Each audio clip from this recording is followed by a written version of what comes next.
사랑하는 기쁨의 가족 여러분 안녕하세요. 오늘은 다같이 사도행전 27장 13절에서 26절의 말씀을 묵상하겠습니다.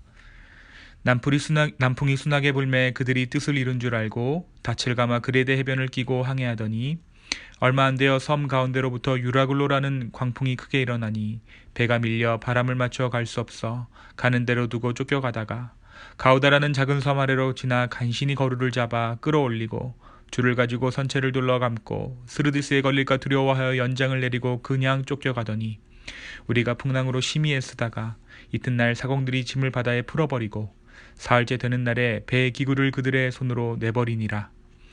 여러 날 동안에도 별도 보이지 아니하고 큰 풍랑이 그대로 있음에 구원의 여망마저 없어졌더라.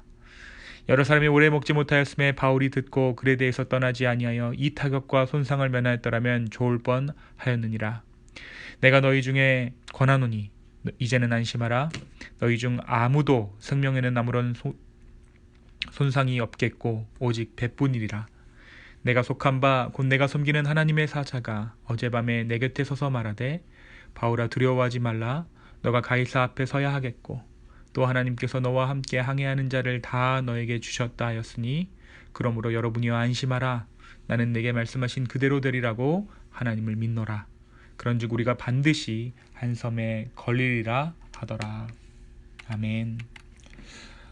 드디어 바울이 로마로 향하게 됩니다. 오늘 우리가 다 읽지는 않았지만 27장의 말씀을 한번 묵상해 보시기 바랍니다. 가이사에게 올린 상소가 이제 받아들여져서 바울이 로마로 가게 돼요.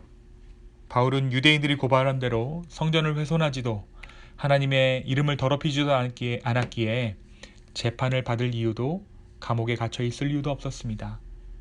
그렇기 때문에 상소할 이유도 없었지만 하나님의 영이 바울에게 예언한 대로 너가 로마에서도 이 말을 하여야 할 것이다 라는 그 예언대로 바울은 로마로 향하게 되는 것이죠.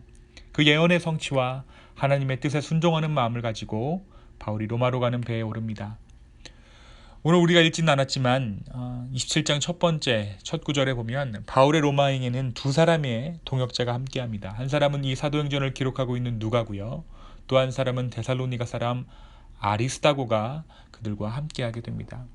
누가는 의사였기 때문에 바울의 주치의 신분으로, 아리스다고는 바울의 시종 내지는 죄수의 신분으로 이 배에 오르게 됩니다. 비록 재판을 받기 위해 로마로 가는 바울이지만 그에게 동역자가 끝까지 함께한다는 것은 바울에게 큰 힘이 되었을 것입니다. 때로는 열 하나님의 음성보다 한 사람의 동역자가 힘이 될 때도 있으니까요. 바울은 그들을 통해 하나님의 격려를 받았을 것입니다. 그렇게 바울 일행이 이제 항해에 나섭니다. 그런데 스케줄상 항해 중간에 겨울을 만나게 돼요. 겨울철 지중해는 배를 몰기가 굉장히 어려웠기 때문에 중간에 꼭 쉬어가야 하는데 바울과 함께 탄 선장과 선주는 베닉스까지 가서 거기서 겨울을 나자고 했고 바울은 지금 여기서 겨울을 지나서 마저 로마까지 가자라고 이야기를 합니다.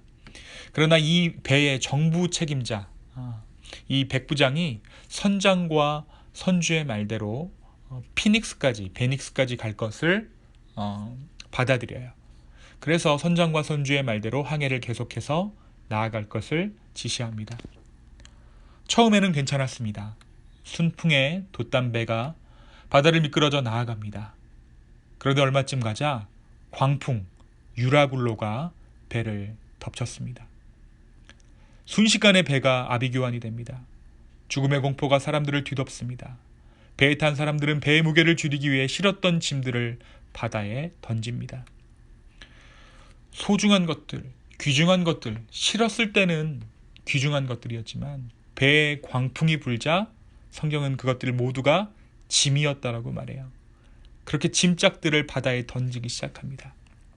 하지만 이 상황에서 바울은 평안합니다. 오늘 말씀 가운데 보여주는 바울의 행동과 모습은 참 평안한 모습이에요. 왜 바울이 평안했는가?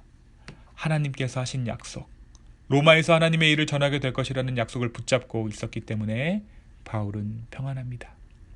바울은 자신의 말을 듣지 않아 배가 풍랑을 만난 것이 안타까웠지만 그럼에도 불구하고 배에 탄 사람들을 안심시켜요. 뭐 좀 먹어야 되지 않겠습니까? 배밖에 상한 것이 없습니다. 우린 끝까지 우리의 몸이 상하지 않은 채 로마에 가게 될 것입니다. 배만 상했습니다. 그러니까 이 음식들을 좀 드십시오. 또 무엇을 합니까? 바울은 떡을 가져다가 축사하고 떼어 먹기를 시작합니다. 성찬을 베푼 것이죠. 그들은 바울이 주는 떡을 먹으며 잠시나마 마음의 평안을 찾습니다. 하지만 로마 군인들은 이 상황에서 바울과 동행한 죄수들이 탈출할 것을 염려해서 바울을 포함한 죄수 모두를 죽이려는 계획을 세웁니다. 그러나 그 배의 책임자인 백부장이 바울을 구원하기 위해 그들의 뜻을 막습니다.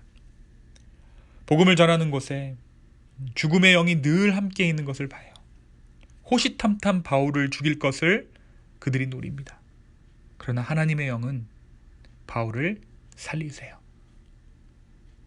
그것이 하나님의 보호하심입니다. 우리가 하나님의 일을 하고자 할 때 사탄은 늘 우리를 죽이려고 호시탐탐 기회를 보지만, 그러나 늘 하나님의 뜻이 우리를 보호하고 계심을 우리가 믿고 의지할 수 있었으면 좋겠습니다. 계획 자체가 없는 것이 아닙니다. 사탄의 계획 자체가 없는 것이 아니라 사탄은 계획하지만, 죽음은 우리를 뒤덮지만, 그러나 십자가에서 승리하신 그 예수 그리스도의 영이 우리를 보호하고 계시는 줄로 믿습니다. 사랑하는 여러분, 오늘 말씀은 우리에게 무엇을 보여줍니까? 먼저 끝까지 바울과 동행하는 누가와 아리스다고의 모습을 통해서 사람을 통해 격려하시는 하나님을 봅니다. 그들이 얼핏 보기에는 바울 들러리 같아요.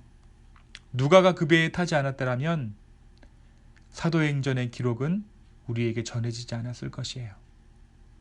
바울과 끝까지 함께한 동역자들은 그들 역시 하나님과 1:1 관계 안에서 사명 맡은 자로서 그 삶을 감당해 나가고 있는 것이죠. 바울이 하니까 따라하는 것이 아니라 바울과 협력하는 것이 그들의 사명이고 하나님의 뜻임을 그들은 받아들였습니다. 만약 이 모든 일들을 바울 혼자 했더라면 바울은 자신에게 주어진 사명을 완수하기가 어려웠을 거예요. 그러나 하나님은 바울에게 동역자를 붙여주셨고 그 동역자들을 통해 하나님의 나라를 이루어 가십니다. 누군가 이런 말을 했죠. 빨리 가려면 혼자 가고 멀리 가려면 같이 가라. 교회가 왜 모여야 하는가? 우리의 연약함에도 불구하고 왜 교회는 공동체여야 하는가? 그것을 깨닫게 하는 말입니다. 오늘 우리 주변에 있는 가족, 나와 공동체를 이루고 있는 그 가족, 혹은 우리 기쁨의 교회 가족들을 생각하며 공동체를 허락하신 주님께 감사할 수 있는 저와 여러분 되기를 소망합니다. 우리는 빨리 갈 필요 없습니다. 우리는 끝까지 완주해야 합니다. 그래서 하나님께서 공동체를 허락하셨어요. 가족을 주셨고 교회를 주셨습니다. 서로를 격려하며 우리가 멀리 가기를 소망하는 저와 여러분 되기를 간절히 축원합니다. 두 번째, 광풍 유라굴로가 임한 상황에서의 바울의 모습입니다. 성경에서는 크게 3번의 광풍이 등장해요. 첫 번째는 요나가 탄 배, 두 번째는 예수님이 타신 배, 세 번째는 바울이 탄 배입니다. 그런데 이 세 사건에서 광풍의 역할은 하나님의 뜻을 이루게 하는 결정적인 역할을 해요.